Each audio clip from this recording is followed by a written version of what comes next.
미장센 판매자의 수상작 중에 하나였죠. 거짓말 연출하신 황진성 감독님 함께 영화 보셨죠? 네, 들어오시겠습니다. 박수로 모셔보겠습니다.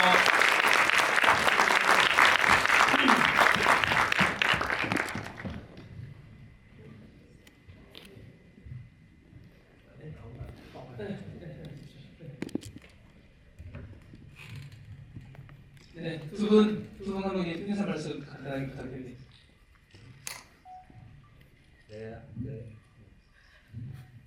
네, 안녕하세요. 12번째 보조사제 감독 정재현입니다. 반갑습니다. 네, 안녕하세요. 거짓말 감독한 황진성이라고 합니다. 네, 감사합니다. 저희가 올해 4년 만에 돌아온 미장센 단편 영화제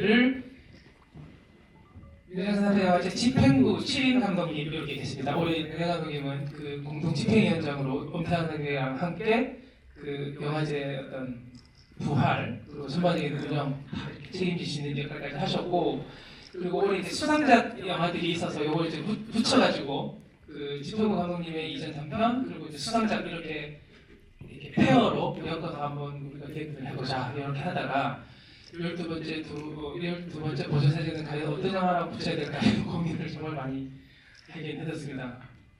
그러다가 이제 우리가 지금 거짓말이 되는. 네. 그래서 여기 어떻게 서로한테 이야기가 될지 저 개인적으로 굉장히 궁금한데, 먼저 우리 감독님이 보시기에 거짓말 보시고 오셨거든요. 네. 어떠셨는지 간단한 감상평 부탁드리겠습니다. 우선 제가 원래 거짓말이랑 같이 쓰는 게 아니었어요.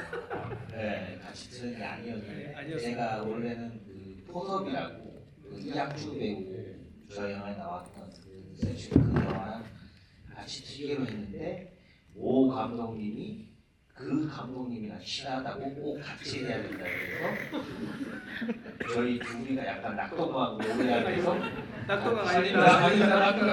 앞이 이야기는 사실이긴 합니다만. 네, 아무튼 그래서 둘이 했는데 제가 굉장히 난감한 거예요.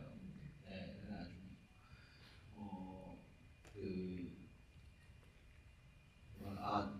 저는 거짓말을 영화 영화제 때 극장에서도 보고 심사할 때도 제가 심사를 하진 않았지만 심사 이제 한때 옆에서 이제 커피 타주고 하거든요, 심사위원. 그래서 이렇게 옆에서 이렇게 같이 보고 그리고 박정민 배우가 심사위원이었죠. 네, 그러면서 저랑 이 영화 얘기 좀 많이 하고 했었던 기억이 납니다. 네, 우선 제작비 얼마 들었어요?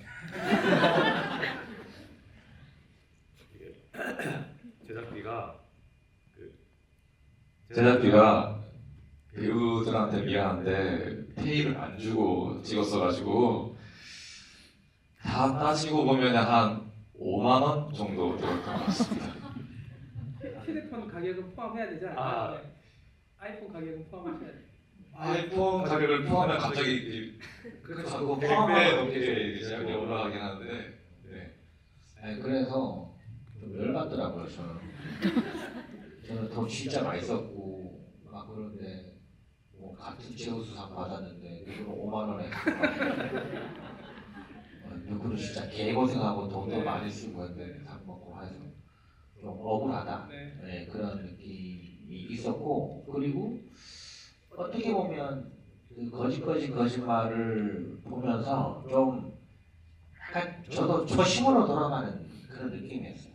네, 참 영화라는 게 항상 이야기라는 게 주변에도 있고 그걸 가볍게 찍어도 보는 사람들이 느끼는 게 꽤나 좀 여러 가지 느낄 수 있는데 약간 영화적인 근본에 대해서 좀 생각했던 느낌이었어요. 네, 저는. 네, 아무튼 그랬습니다.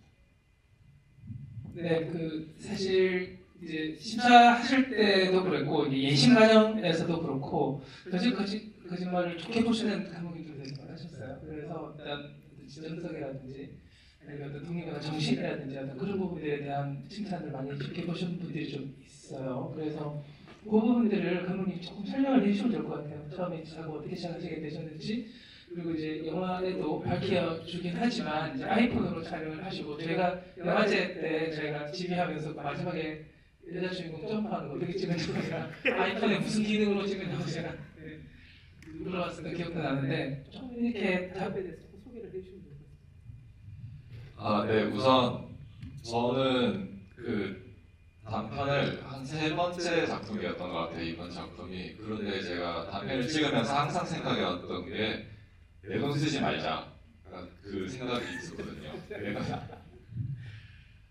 저는 이제 그런 좀 걸 증명하고 싶었어요. 이게 좋은 장비나 뭐 제작비, 큰 제작비가 아니더라도 그게 좋은 작품의 필수 조건은 아니다. 이게 물론 더 좋은 작품을 더 좋게 만드는 요소일 수는 있겠지만 필수는 아니지 않을까라는 그 생각으로 영화를 도전했던 것 같고, 그리고 제 생각에는 이 대본이 아이폰으로 찍어도 괜찮았기 때문에 시도한 것도 있었던 것 같아요. 만약에 감독님 작품 같은 걸 아이폰으로 찍으면 이제 대형 사고가 나는 거고, 그렇기 때문에 이제 그 마음가짐과 이 대본 이게 결합이 돼서 그럼 아이폰으로 찍어보자, 충분할 것 같다, 그렇게 시작을 했던 것 같습니다.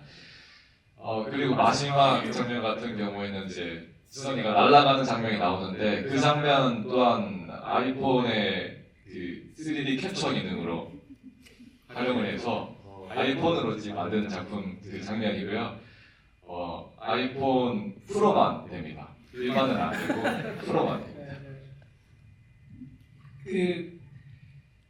저희 들어오기 전에 이제 장재환 감독님한테 사실 그런 이야기 잘 드렸어요. 12번째 도전사 같은 경우는 지금 단편으로 나와도 되게 주목을 많이 받거나 칭찬을 많이 받을 정도의 어떤 한국 단편 영화로는 상당한 어떤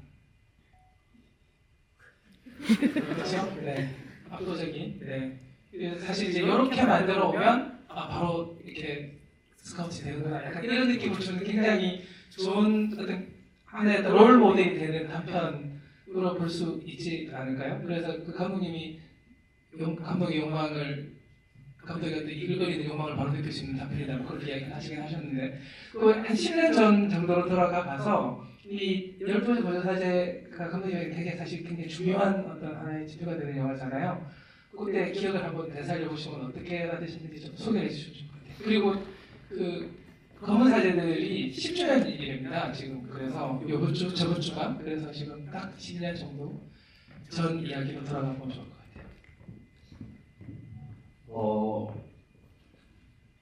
저 영화가 제가 결혼을 28에 좀 빨리 했어요. 네, 결혼하셨어요? 예. 했어요. 결혼을 28에 했는데, 그때 이제 그 처갓집에서 35까지라는 데드라인을 줬어요. 네, 그래서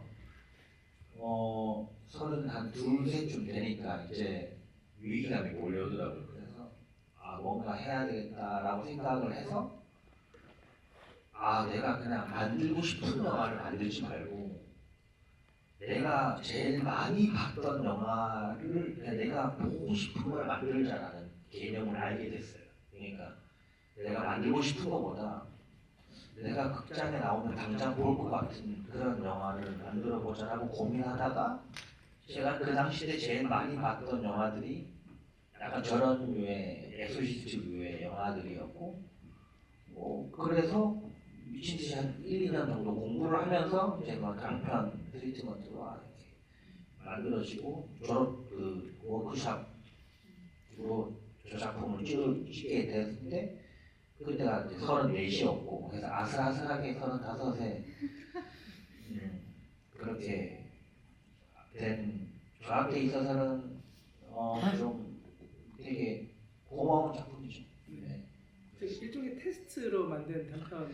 테스트기보다는 이게 이런 걸 시나리오를 써도 투자가 안 될 것 같더라고요. 그래서 한 조각을 그냥 잘라서 찍어서 보여주면 좀 괜찮지 않을까라고 생각을 해서, 그리고 저도 미장센 영화제 때 심사위원이 강동원 배우였어요. 네. 이게 뭔가 다 아다리가 좀 잘 맞았던 기억이 있고 저는 그리고 재밌는 거는 이제 이학주 배우가 1순위가 아니었어요. 원래 모 배우가 이제 하기로 했는데 12번째 모주가 갔을 때 그 친구가 촬영 한 3일 남겨두고 도망갔어요. 검사니까. 이게 뭐 무서워서 검사하는 게 아니고 이거 왠지 마금작 시나리오를 보면 마금작이 나오는 것 같은. 그래가지고 도망가서 그러니까 오디션 2위였던 이학주를 찾아가서 막 졸라서 찍었던 게. 이게 사실 그 어느 정도 이렇게 자리를 잡거나 성취를 한 단편, 그러니까 감독님들의 이전 단편을 보면 그 감독님이 지금 작업하고 있는 영화 세계와 좀 많이 다른 경우도 있고 그게 계속 이렇게 성장을 하거나 진화하거나 발전하는 경우가 좀 있어요. 근데 감독님 같은 경우는 사실 12번째 보도사제 안에 감독님의 세계 장재현 일부서 다 들어있다고 볼 수도 있을 것 같은데 지금도 여전히 저 세계가 계속 확장하고 계속 이렇게 진화하고 있는 거라고 이해를 하면 되는 거겠죠. 그러면 다행이죠. 네. 저도 이제 영화라는 게 참 만들수록 너무 어렵더라고요. 관객들 마음을 정말 모르겠어요. 그래서 매번 좀 미궁에 빠지는데 그럴 때마다 저 단편을 봐요. 단편을 이렇게 그냥 보면 패기가 좀 있거든요. 영화는 너무 좀 천박한 느낌이 좀 있는데 그런데 이렇게 저의 패기를 제가 좀 다시 느끼고 싶어서 겁나는 게 별로 없었던 것 같아요. 왜냐면 잃을 것도 없고 뭐 이상하면 안 틀면 되지 뭐 이런 마인드가 있어서 저한테 좀 패기를 좀 느끼기 위해서 가끔 보기도 합니다. 말씀을 하시면 사실 이 단편 영화가 한 20분 좀 넘게 사실 영화가 굉장히 몰입도가 있어서 사실은 그 당시에 나왔을 때도 그랬고 단편 한국 그 당시에 계속 만들어진 한국 단편들과 결이 너무 달라서 사실 완성도라든지 몰입도가 좀 많이 달라서 사람들이 계속 많이 이야기를 했었던 기억이 좀 납니다. 사실 그런 측면에서 봤을 때는 감독님도 사실은 계속 저예산 이야기하고 아주 저예산이 거의 없는 예산으로 영화를 만들어낸 이야기는 사실 그래도 굉장히 그 뭔가 이렇게 그러니까 요즘 청년 세대들의 이야기들 그리고 굉장히 좀 사회적으로도 좀 이슈적으로나 토픽적으로 좀 관련이 있는 것들을 배경으로 깔고 이야기를 풀어내는 거잖아요. 그리고 요즘 한국 단편 영화들 중에 하나의 흐름이라고 볼 수 있을 것 같은데 외계인 어떤 외계의 존재 그리고 이 세상이랑 상관없는 어떤 떠나는 이런 이야기를 되게 많이 하고 있는 하나의 흐름에 있다라고 볼 수 있을 것 같은데 이 소재적으로 이 이야기적으로 어떤 토픽들 어떻게 접근하고 싶어서 이야기를 풀어냈는지도 좀 설명해 주시죠. 처음 아이디어를 떠올렸던 거는 처음엔 이런 이야기가 아니라 정말로 외계인 SF가 살짝 가미된 그런 외계인을 생각했었어요. 그래서 첫 이미지가 달에 인간의 발자국을 찍듯이 허허 벌판의 논에 이제 외계인이 발자국을 찍는 것으로 시작하는 외계인 영화를 한번 찍어보고 싶다 그런 생각을 했었는데 그러다가 이제 시간이 지나다 보니까 좀 믿음과 거짓말이라는 소재가 마음에 들더라고요. 믿음과 거짓말 그거를 가지고 저번에 외계인 이야기 한번 해보고 싶었으니까 한번 섞어볼까? 그런 생각으로 시작했던 것 같아요. 그 시작으로 그냥 좀 믿음과 거짓말이 중요한 관계가 뭘까 하다가 이제 연애 관계에서 믿음과 거짓말이 중요하지 그런 생각으로 시작해서 외계인만 넣기에는 재미없으니까 어떤 거짓말들을 넣을까 어떤 말들을 넣을까 생각하면서 하나씩 쌓아갔던 것 같습니다. 제가 이전에 한번 여쭤봤었던 질문과 좀 유사한 질문이긴 한데 사실 이게 대규모 인원이 필요하고 되게 이제 프리 단계가 필요하고 이렇게 현장에서 어떤 그런 굉장히 집중력과 몰입도가 필요한 작업이라기보다는 조금 더 단촐하고 조금 더 자유롭고 이동도 좀 더 편하고 뭐 이렇게 시간도 많이 단축이 되고 이런 더 소규모로 작업을 할 수 있고 이런 작업들이 감독님에게 어떤 그 이번 작업을 통해서 감독님이 얻을 수 있었던 어떤 나름대로 어떤 성과, 어떤 얻을 수 있는 것들이 뭐가 있을까 좀 궁금합니다. 확실히 스텝이 없고 촬영 장비가 아이폰 하나다 보니까 그 촬영 과정이 되게 스피디했어요. 되게 빠르고 되게 준비 과정도 되게 좀 작게 할 수 있었고 그러다 보니까 좋았던 게 촬영에 좀 집중할 수 있었다. 이게 저희가 만약에 스텝이 있고 뭐 카메라가 있고 하면 세팅하는 시간이 걸리고 이제 말아들고 내가 온전히 이 작품에 몰입할 수 있는 시간이 좀 적어진다면은 이번 작품을 하면서는 이제 카메라를 세워놓고 찍기만 하면 되는 거니까 카메라 세워놓고 충분히 이제 이해하고 제가 이 작품 속에서 생각할 시간도 많이 가지고 그런 여유가 생겼던 게 장점이었지 않을까 이해하면서 그런 과정들이 되게 중요하구나. 다음에 만약에 뭐 제가 뭐 다른 제작전을 받는다든가 해서 규모가 커지더라도 이런 소중한 시간들을 좀 확보하는데 노력을 좀 하지 않을까 앞으로도 그런 생각을 하고 있습니다. 사실 촬영은 뭐 아이폰으로 한다고 하더라도 그래도 현장에서 뭐 아주 기본적인 조명이라든지 사운드라든지 아니면 촬영을 하고 나서 편집을 할 때 좀 기본적으로 필요한 절차들, 과정들이 좀 있잖아요. 그런 부분들도 굉장히 단순하게 효율적으로 작업을 하신 거라고 보면 되는 거죠. 본인이 다 하신 거라고. 네, 모든 작업을 제가 했고요. 뭐 사운드도 그 이제 핀 마이크라고 하죠. 무선 마이크를 채우고 녹음을 했는데 마음에 안 들어서 푸시도 하고 푸시하는 과정 속에서 대사도 바꿔버리고 편집도 하고 노래도 직접 이제 저작권이 이제 문제가 없는 음악들을 막 찾아다니면서 직접 발품을 팔고 그렇게 만들었던 것 같습니다. 예전에는 굉장히 독립적인 방식으로 단편 작업을 하시는 분들이 한 10년 전으로는 그래도 그때까지 계속 있었었던 것 같고 특히 이제 디지털로 넘어오면서부터는 이렇게 작업을 할 수 있는 가능성이 굉장히 많아졌었어요. 그래서 오히려 더 단편을 만드는 편수도 많아지고 그런데 이제 감독님들이 좀 더 자유로움을 얻고 좀 더 이렇게 게릴라적인 방식으로 작업을 할 수 있는 그런 계보에서 이 거짓말을 할 수 있지 않을까 그렇게 이해할 수 있지 않을까 싶습니다. 그 감독님이 이야기하셨던 그 거짓말 그리고 어떤 그 믿음과 거짓말 요거는 사실 12번째 보조사제에서도 굉장히 중요한 하나의 모티브 소재 아닙니까? 왜요? 그냥 던져봤습니다. 네. 그 감독님이 12번째 보조사제를 보셨던 감상평도 좀 궁금해요. 아까 감독님은 이렇게 하셨지만 사실 이 두 개를 붙여놓고 보니까 너무 결이 다르긴 한데 그럼에도 불구하고 감독님이 저희가 보셨던 의도가 있을 테니 감독님 보실 때 어떤 감상평이나 혹시 궁금한 점 있으시면 질문하셔도 됩니다. 저는 이번에 처음 봤는데 12번째 보조사세를 워낙 명성이 있잖아요. 이 작품이 명성이 있고 이제 많이 알려진 작품이다 보니까 처음에 이제 시간표를 딱 받았는데 그 감독님 작품이랑 딱 붙어 있는 거예요. 그래서 너무 잘해나가.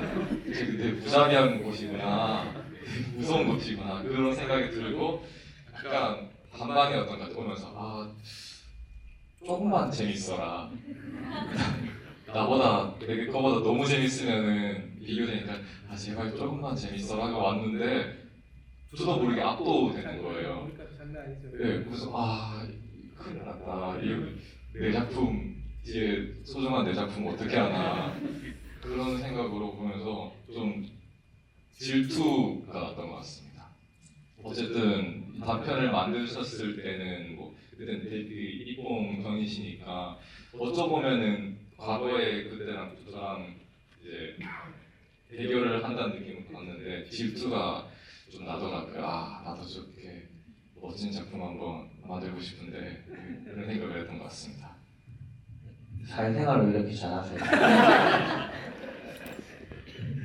사실 아까 나이 35 전 이야기하시면 사실 이게 또 학생 신분으로 만든 단편이기는 합니다. 만들 때는 또 학교에서 만드셨어요. 그렇죠? 그래서 사실은 학생들 요즘도 마찬가지지만 학교에서 단편을 만들으라고 할 때는 보통 이렇게 제약들도 많고 예산의 제약, 그리고 활용할 수 있는 장비의 제약, 일정의 제약 이런 것들이 되게 많은데 그런 것들을 어떻게 돌파했는지도 혹시 기억이 좀 나시는지 재미있는 이야기는 뭐 없는지 뭐.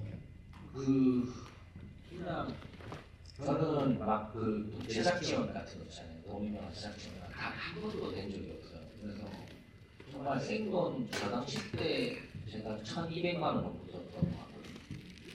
그럼 지금 돈으로 치면 진짜 많이 쓴 건데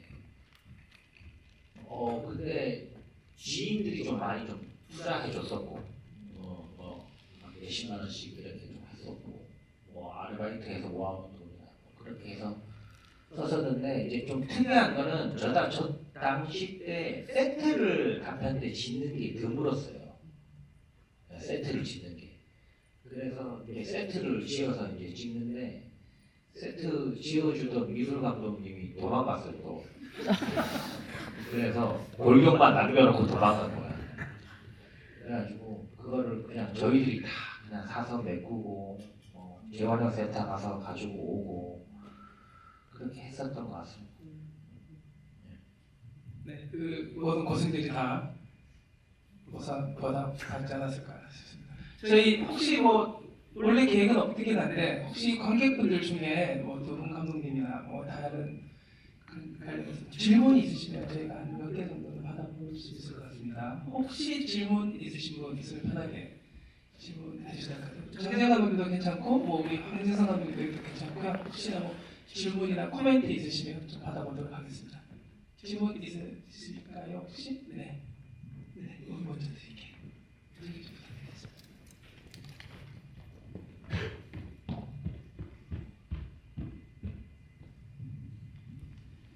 안녕하세요. 영화 너무 잘 보았습니다. 두 편의 영화가 대략 10년의 격차를 두고 나온 영화인 걸로 알고 있는데 그래서 두 분께 모두 공통된 질문을 좀 드리고 싶었습니다. 두 영화가 굉장히 힘든 현실을 살고 있는 사람들이 있고 그 사람들이 현실을 버티는 힘으로써 종교적 힘이라든가 아니면 외계인 같은 판타지적인 방식으로 거짓을 통해서 살아나가고 있다라는 어떤 주제가 굉장히 닮아있다는 생각이 들었었어가지고요.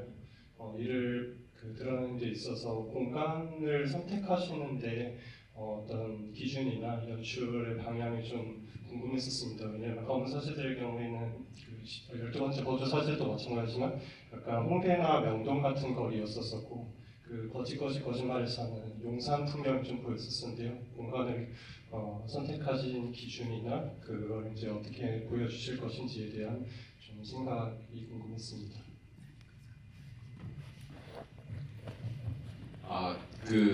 아마 그 기찻길 장면 말씀하시는 것 같은데 기찻길 장면을 연출했던 생각은 이게 서로 엇갈린다는 느낌을 강렬하게 주고 싶었던 것 같아요. 그 기차가 지나가는 것 또한 엇갈리는 감상을 주고 같은 장소에서 기차가 지나가니까 서로 엇갈린다 그런 느낌을 살리고 싶어서 영상을 택했고요. 그리고 로켓 이야기 나와서 저는 그 아파트 옥상 장소를 좋아하거든요.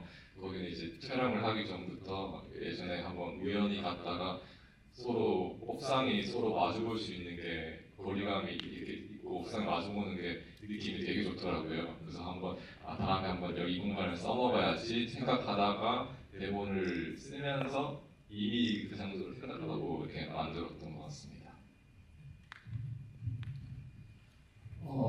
저 같은 경우는 이 영화의 이제 좀 키 이미지를 얻게 된 곳이 명동이거든요. 명동에 제가 명동 예술극장 옆에 보면 맥도날드가 있어요. 거기 맥도날드 창가에서 뭐 아보카도인가 하여튼 뭘 먹고 있는데 창 밖에 이제 사람들이 막 지나다니는데 그 구석에 사람들 넘어 구석에 명동 예술극장 주차장이에요.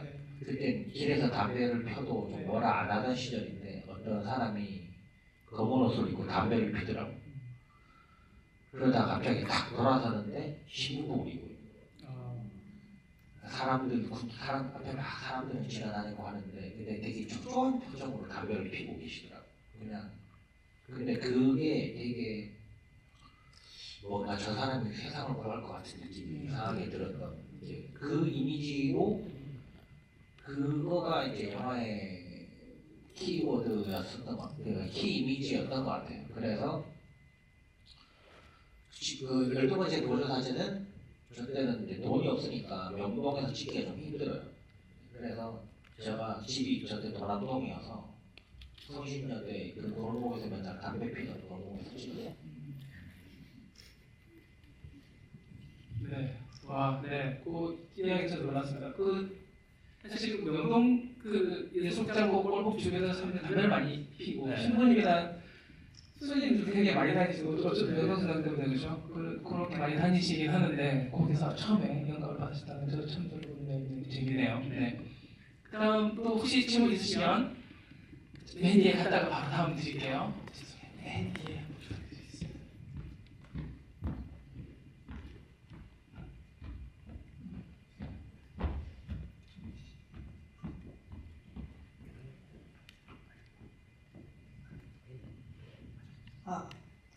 우선 영화 두 개 너무 잘 봤습니다.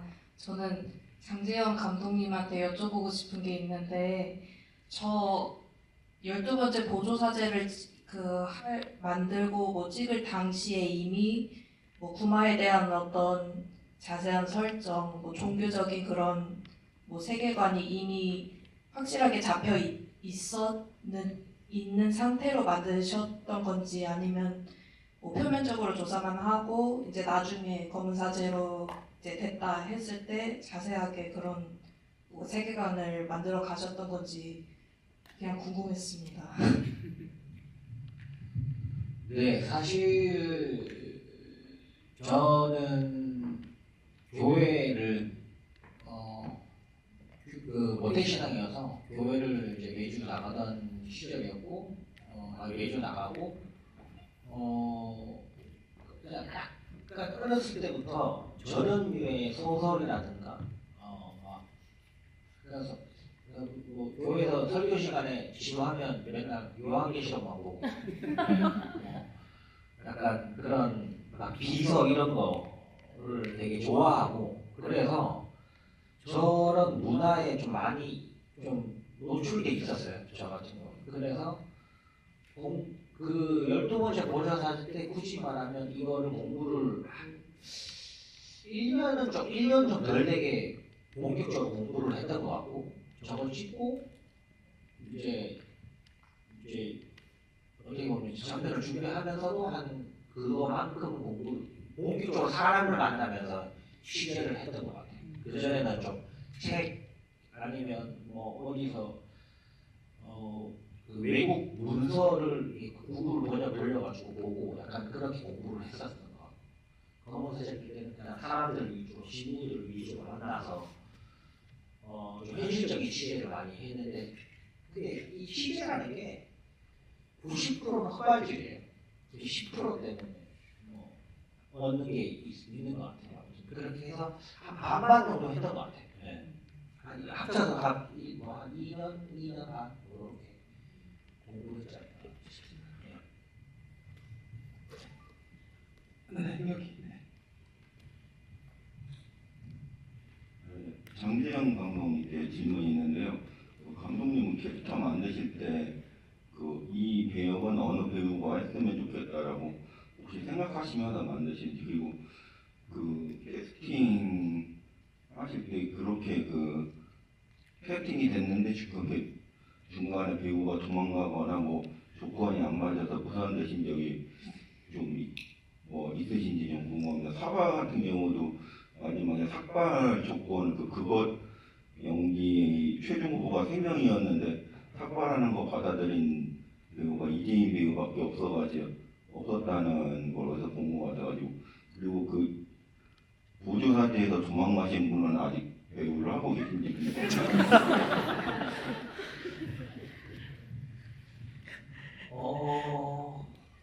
아마 검은 사진 들 때 또 삭발을 했었거든요. 저 검은사제 때도 박서담 배우가 머리를 깎았는데 그때 아마 단연코 그냥 머리 밀겠다라고 했던 사람이 박서담 배우였던 것 같긴 해요. 그리고 사바나 때는 이걸 그러니까 그마라는 캐릭터와 그것이라는 캐릭터를 다른 사람을 캐스팅하려고 했는데 이재익 배우가 그냥 자기가 이것까지 하면 어떠냐고 제안을 내줘서 그렇게 한 거고, 그래서 이제 머리도 깎고 눈썹도 밀고 뭐 했었던 것 같아요. 근데 이제 저는 근데 좀 모르겠어요. 이게 참 조상님들이 좋은 데 누워 있어서 그런지 원하는 캐스팅은 다 잘 거의 뭐 다 잘 됐었던 것 같아요. 네. 잘 됐었던 것 같고, 그리고 시나리오 때 어떠한 배우를 이렇게 막 그린다기보다는 희미하게 그려서 뭐 어쩔 때는 외국 배우가 막 연기하는 상상도 하고 막 그래서 그 여러 가지 얼굴들로 왔다 갔다 좀 하고 각본을 쓰고 캐스팅이 되면 그 배우한테 맞춰서 다시 한번 쓰는 것 같아요. 학생이 그렇게 좀 하는데, 저는 근데 그게 있어요. 예를 들면 최민식 선배님이 캐스팅이 됐어. 근데 최민식 선배님은 워낙 많은 영화를 찍었으니까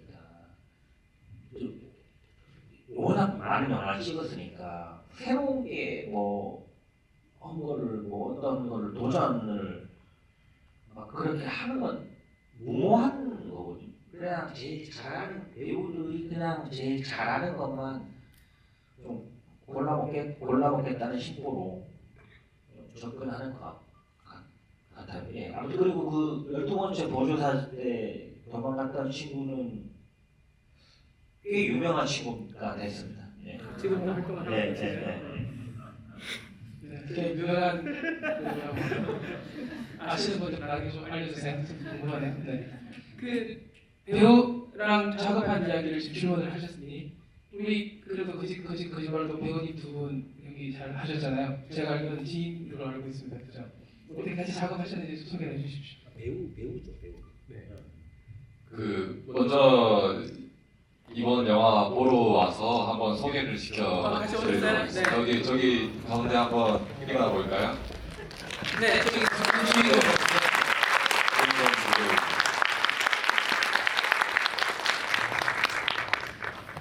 네, 학교 동문이고요. 동문으로 이제 같이 뭐 연극도 만들고 했던 친구들이라 그 정을 이용해서 페이 없이 착취했던. 네, 맞습니다. 그래서 덕분에 좀 이미 잘 알고 있던 친구니까 작업하는 환경에서 제가 뭐 돌이킴 없이 말할 수 있으니까 뭐 내가 하고 싶은 말 다 하고 요구할 거 다 요구하면서 좀 편하게 작업했던 것 같습니다. 두 분도 계속 배우 활동을 하시는 거죠? 네, 두 분도 다 계속 활동하고 있고 앞으로도 기대해 주시면 감사하겠습니다. 뭐 이번에 이장생 상금 받으시고 뭐좀 샀어요. 네. 그냥 지분이 있는 거 아닌가? 거의. 네. 뭐 받으셨어요? 네. 네? 아 예.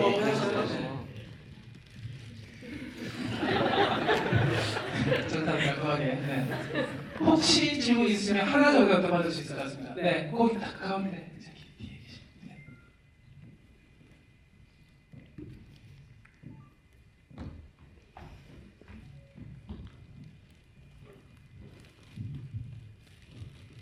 네. 저는 황진성 감독님께 질문이 있습니다. 일단 작품을 보고 나서 되게 용기 있는 작품이다라는 생각이 들었고, 그래서 감독님께 궁금해졌던 게 이제 비교적 신인의 입장에서 세상에 이제 자신을 드러내셔야 되는 위치라고 어떻게 볼 수도 있는데, 뭐 이렇게 신인 감독들마다 추구하는 길이 다를 거 아니에요. 예를 들면 나는 진짜 뽀대가 나게 해야지, 아니면 뭔가 뭐 기깔나게 나의 어떤 뭐 세계관이나 뭐 편집적인 어떤 테크닉을 보여주겠다, 뭐 이럴 수도 있을 것 같고, 어떤 사람은 뭐 단편에서 볼 수 없는 어떤 내가 비주얼로 승부를 보겠다, 뭐 이럴 수도 있을 것 같은데, 되게 그분들을 조금 무색하게 할 만한 어떤 형식을 가지고 도전을 하셨는데 그렇게 하시면서 좀 뭐 두려움이나 아니면 주변에서 야 그래도 뭐 영화제 내는데 그렇게 찍어도 되겠냐 뭐 이런 얘기나 뭐 걱정이나 이런 건 없으셨는지 그런 게 좀 궁금합니다.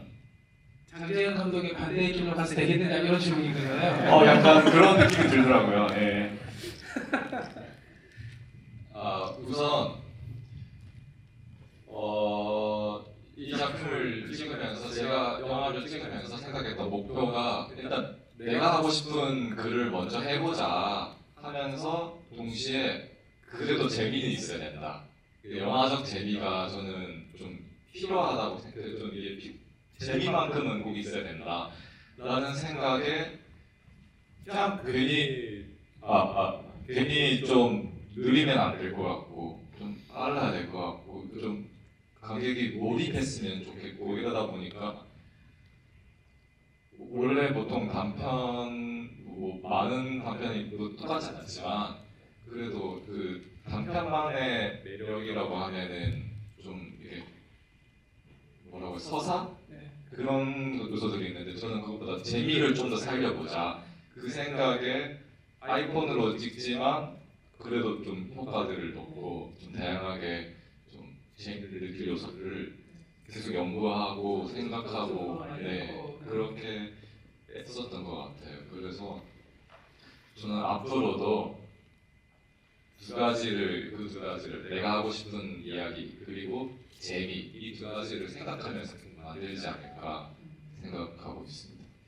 그 다음 준비하고 있는 단편이나 다음 준비하고 있는 작업도 이렇게 상당히 독립적이고 저예산 방식으로 계속 이렇게 하고 싶어 하시는 건 아니죠. 그거 할 수 있으면 하고 다른 것도 하고 싶어 있으니까 뭐 어떤 식의 작업을 계속 하고 싶어요?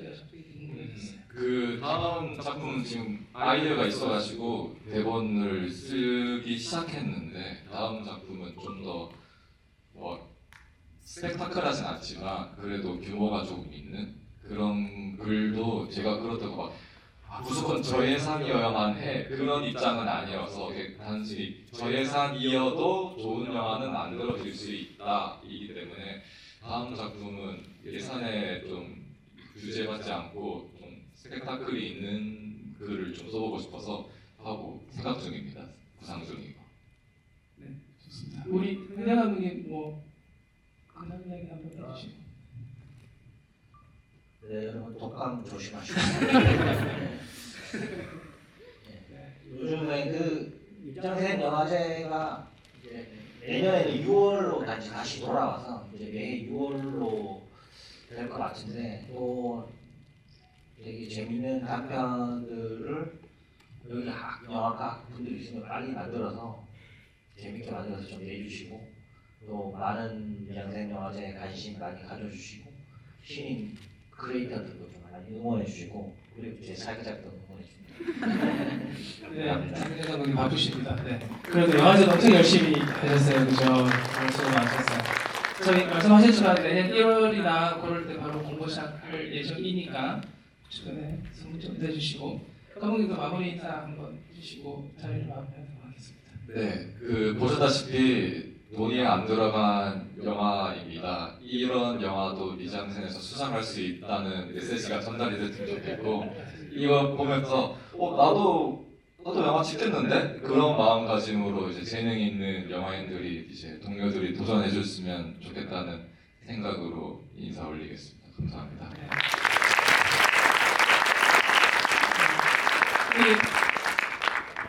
저도 오래간만에 12번째 준비하면서 12번째 보조 사진 봤더니 연애하고 정말 재밌더라고요. 가끔 조금 더 재밌는데 이어부터 한번 시간 될 때 한번 보겠습니다. 그 저희 이 이후에도 그렇고 내일 상영이 좀 더 있으니까요. 시간 되시면 다른 좋은 영화들도 많으니까 챙겨서 참여를 부탁드리겠습니다. 저희 수고하신 문 감독님께 박수 보내드리면서 정리하도록 하겠습니다. 수고하셨습니다.